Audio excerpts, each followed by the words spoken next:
शहर के बीचों बीच बसे एक पुराने मोहल्ले में रहने वाला लड़का आरव अपनी अलग ही दुनिया में खोया रहता था। उसकी उम्र मात्र 21 साल थी, लेकिन वो बेहद संवेदनशील और गंभीर स्वभाव का था। पढ़ाई में अच्छा था, पर दोस्तों का साथ उसे ज्यादा भाता नहीं था। उसकी दुनिया किताबों, संगीत और आसमान के तारों तक सीमित थी। एक दिन कॉलेज जाते समय उसकी नजर सड़क किनारे खड़ी एक लड़की पर पड़ी। उसकी आंखों में अजीब सी उदासी थी।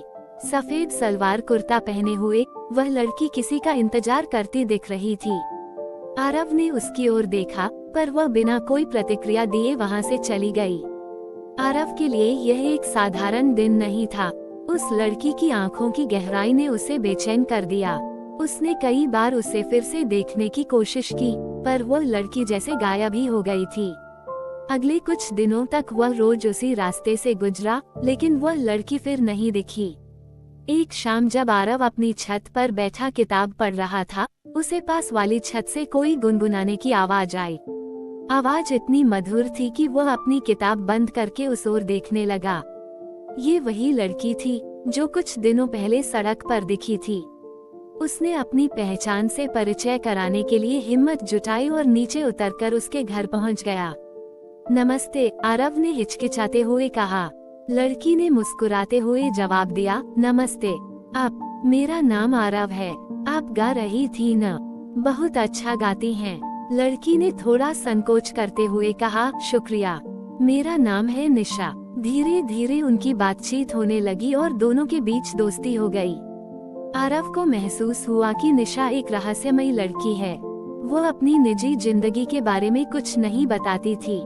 एक दिन आरव ने पूछा, तुम्हें हर बार उदास क्यों देखता हूँ? निशा ने एक पल के लिए चुप रहकर कहा, कुछ बातें ऐसी होती हैं जिन्हें समय के साथ समझा जा सकता है।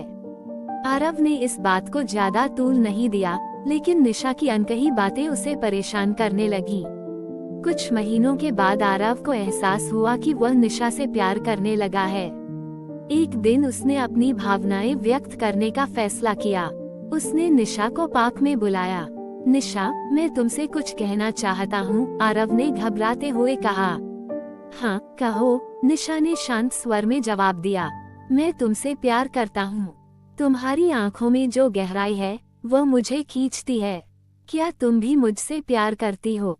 निशा ने कुछ क्षणों तक आरव की ओर देखा और फिर कहा, आरव, तुम बहुत अच्छे हो, लेकिन मेरे जीवन में कुछ ऐसा है जो तुम्हें दुखी कर सकता है। मैं तुमसे प्यार नहीं कर सकती। आरव का दिल टूट गया, लेकिन उसने हार नहीं मानी। उसने निशा को समझाने की कोशिश की, लेकिन निशा ने दूरी बना ली। कुछ दिनों बाद निशा ने अचानक आरव से मिलने की इच्छा जताई।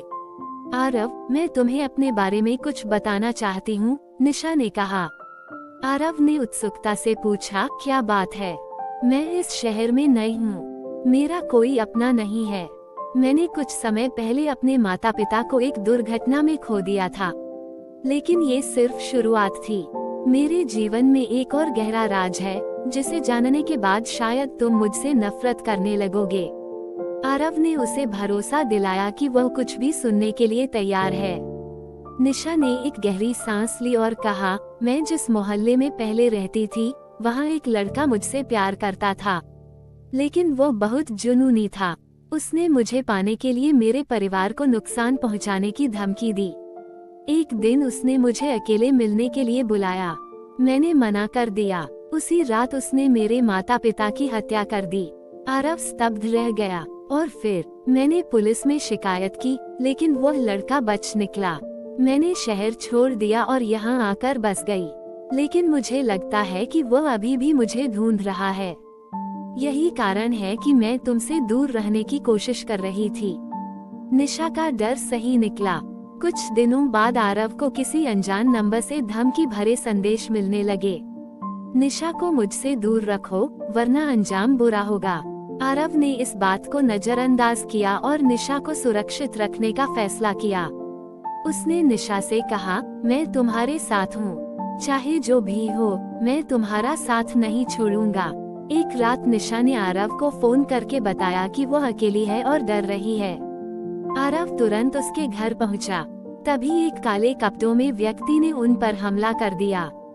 आरव ने बहादुरी से उसका सामना किया और पुलिस को बुलाया। काफी संघर्ष के बाद पुलिस ने उस व्यक्ति को पकड़ लिया। ये वही लड़का था जिसने निशा के माता पिता की हत्या की थी। इस घटना के बाद निशा और आरव ने एक दूसरे का साथ देने का वादा किया। धीरे धीरे निशा ने अपने डर पर काबू पाया और आरव ने उसे एक खुशहाल जीवन जीने में मदद की। ये कहानी इस बात का प्रतीक है कि प्यार और साहस हर डर और मुश्किल का सामना कर सकते हैं। निशा और आरव की जिंदगी में अब कोई रहस्य नहीं था, सिवाय उनकी अनकही दास्तां के, जो अब प्यार और विश्वास की मिसाल बन चुकी थी।